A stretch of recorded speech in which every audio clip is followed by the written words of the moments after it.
wanted to welcome you to the first video in the series of video lectures for the statistics course. We're going to go through these. You're going to see a little bit of my face, unfortunately, for a little bit, just so you can, I don't know, make some sort of connection with me, the instructor, to the content.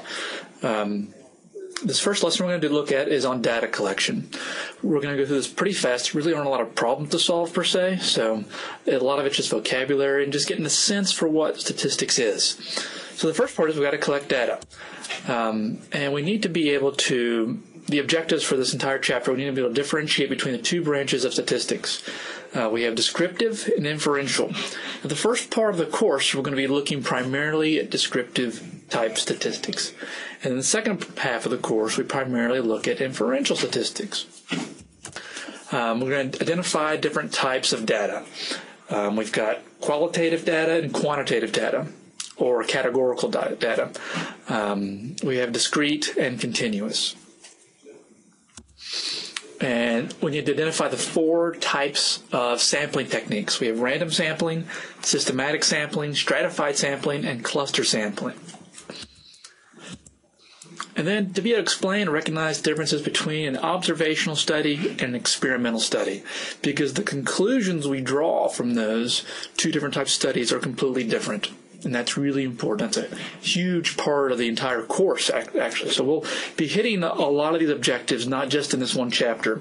It'll make more sense when we actually start looking at studies and saying, is this an inferential study? Can we make an inference from this? Is this an observational study? Is this an experimental study? So I'll kind of do a little bit here, but it'll really begin to hopefully hit home with you when we actually begin to do these within the course. And the last objective, I think, is to explain and recognize the misuses of statistics. We all know that people can use statistics to sort of lie, right? They can kind of make their case for something by manipulating the data, or by manipulating how charts and graphs look, and even by manipulating the original questions that are asked in surveys and things like that. So we will look at that. So what is statistics? We all have a sense for what it is, but a couple definitions I like are statistics is about how to think clearly with data. Another one is, and I like this one, is the art of distilling meaning from data. You're going to be looking at this set of data points or observations, and well, what does this mean? How can we interpret this? Data have a story to tell, and our objective is to uncover that story. So in a word, a lot of times we like to summarize certain disciplines with one word, right? One or two words. So economics is about money, why it's good. Psychology, why we think what we think. Biology is life. Anthropology, who. History, what, where, and when. Philosophy, why. Engineering, how. Accounting, how much. Statistics is about variation. Data vary. People are different. We can't see everything, let alone measure it all. And even what we do measure, we don't measure perfectly, right? So the data we end up with is at best an imperfect picture of the world. This fact lies at the heart of what statistics is about, right?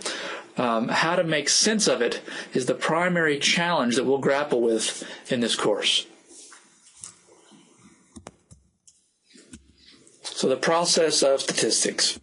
We want to be able to see statistics as a process. It's not like in algebra where we just solve an equation. We're going to be given a situation. We want to identify the research objective. We want to be able to collect data needed to answer the questions that we actually posed in this first one. And then describe the data, using charts, pictures, tables, and then we want to perform some sort of statistical test called an inference test. And we'll look at those in the second half of the course. So here's an example. A lot of the stuff, and you're going to see lots of word problems in statistics. In fact, this class, almost every problem is going to be a word problem. So you want to get used to being able to read these, right? You want to be able to get used to reading and kind of picking out the parts. You may have to read it through a couple times. I've got to read them through a couple times sometimes to get a sense for what we're trying to do. So let's read through this, and I'm going to, it may be painful to listen to, but I'm going to actually read through all of these. This will hopefully help you as you're reading through them to hear me read it and to emphasize certain words, but also for students with disabilities that may have a hard time actually seeing the screen. Okay, so many studies evaluate batterer treatment programs, but there are few experiments designed to compare batterer treatment programs to non-therapeutic treatments, such as community service. Researchers designed an experiment in which 376 male criminal court defendants who were accused of assaulting their intimate female partners were randomly assigned into either a treatment group or a control group. The subjects in the treatment group entered a 40-hour batterer treatment program, while the subjects in the control group received 40 hours of community service. After 6 months, it was reported that 21% of the males in the control group had further battery incidences, while 10% of the males in the treatment group had further battery incidents. The researchers concluded that the treatment was effective in reducing repeat battering offenses. Okay? So what we'll do in this class is I may give you some data, and you would come to that conclusion. You would see look at the percents, and you would perform a statistical analysis to determine if those percents are statistically significant. At this point, we're just going to go through those steps. So we're going to identify the research objective. And the research objective here was to determine whether males accused of battering their intimate female partners that were assigned into a 40-hour batterer treatment program are less likely to batter again compared to those assigned to the 40 hours of community service. So that was our research objective that you should have been able to glean from reading that. Okay, go back and look at your step 2 and see if you can identify step 2. I don't have these sliding in exactly like I want. So collect the information needed to answer the question. So the researchers randomly divided the subjects into 2 groups, right? Group 1, participants received the 40-hour batterer program. Group 2 received the community service. 6 months after the program ended, the percentage of males and females were determined. The males battered their intimate partner, female partners were determined. Step 3, we organize and summarize the information. So demographic characteristics of the subjects in the experiments and control group were similar. After 6-month treatment, 21% of the males in the control group had further battering incidents, while 10% of the males in the treatment group had further battering incidents. So that's the summary of that study. And then the last step here, we'll draw a conclusion from the data. So we extend the result of the 376 males in the study to all males who batter their intimate female partners. This is the inference part, right? Can we say, and we'll learn about this later, can we conclude that this will work for everybody? That is, males who batter their female partners and participate in the batterer treatment program are less likely to batter again. So that's the conclusion we draw from the data. And this is what you're going to end up doing. I'll give you a set of data and give you a couple questions to answer, and then you will come to these conclusions.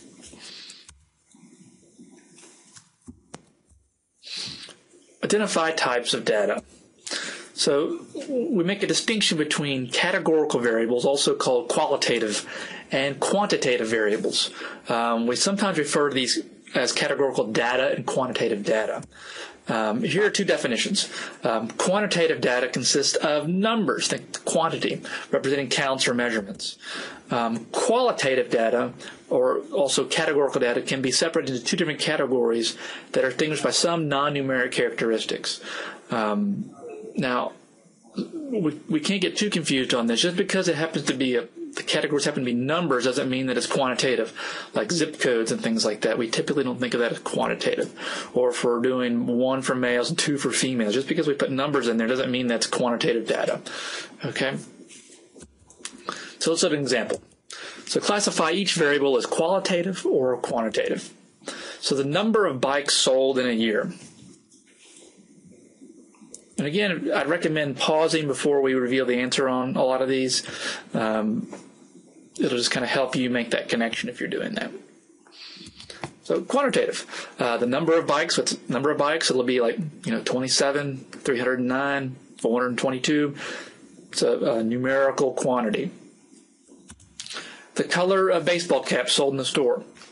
So if you were to list all the types of colors, red, blue, green, yellow, black, white, brown, those are colors. Those are categories, right? So that's qualitative or categorical. Either one is fine. So again, these types can help us decide what to do with the variable. But they're really more about what we hope to learn from the variable than about the variable itself. And what I mean by that is the question we ask a variable that shapes how we think about it and how we treat it. And you'll see that later on when we actually begin entering these into software packages or using the TI. Okay, another example. Determine whether the following variables are qualitative or quantitative. So gender, temperature, number of days during the past week, college student age 21 years or older has had at least one drink, zip codes. Oh, didn't mean to reveal that.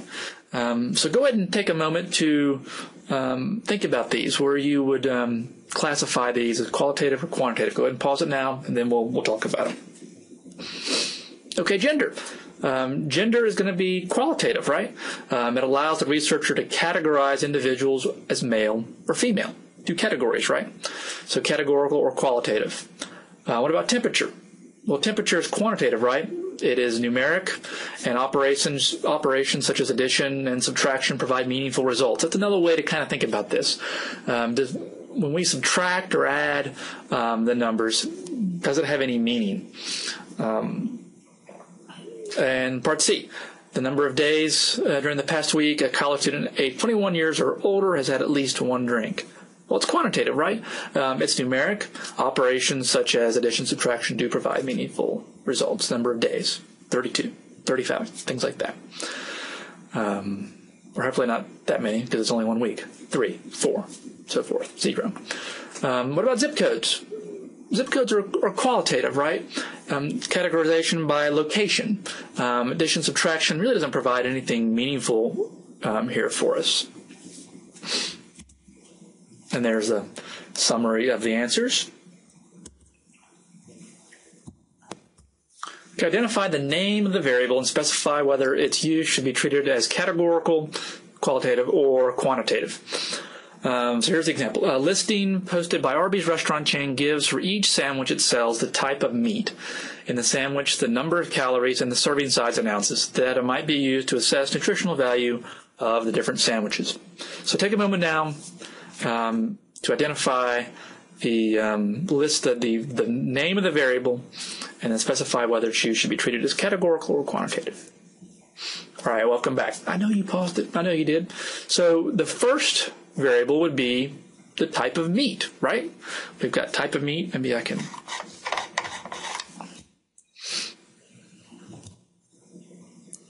turn on my pen here. We have type of meat in the sandwich. And that is, hopefully that's easy to do, categorical, qualitative. The next one would be number of calories. We have number of calories here. We don't really know what those are. I mean, we're not given the type of meat, but you should be able to kind of imagine that.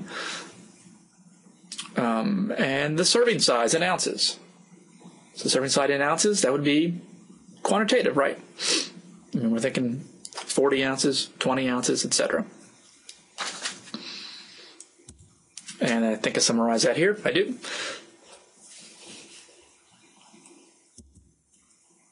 So let's look at quantitative variables. Now, quantitative variables can be actually split into two different types of variables. We have continuous and discrete. So discrete variables have a finite number of possible values, countable values. Like the number of days in a week. 1, 2, 3, 4, 5, 6, 7. That's it. Continuous variables have an infinite number of possible values that are not countable. Like weight is a typical one, because while I can't be 172, really it's 172.3 or 0.34567 or things like that. So the continuous variables can really obtain any value, a discrete finite number of possible values, countable values. So in the prior example, we identified the following two variables as quantitative: temperature and the number of days during the past week. A college student age 21 years or older has had at least one drink. Now classify these as continuous or discrete. So temperature is going to be continuous or discrete. It's going to be continuous, right? I mean, we could obtain any sort of temperature: 30.3, 30.35, 31.7, things like that.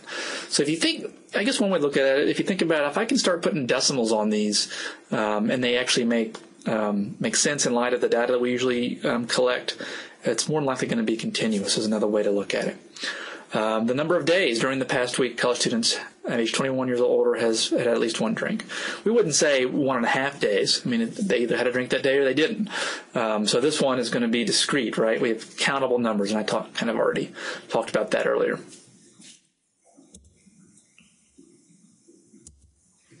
So there's the answers all typed out.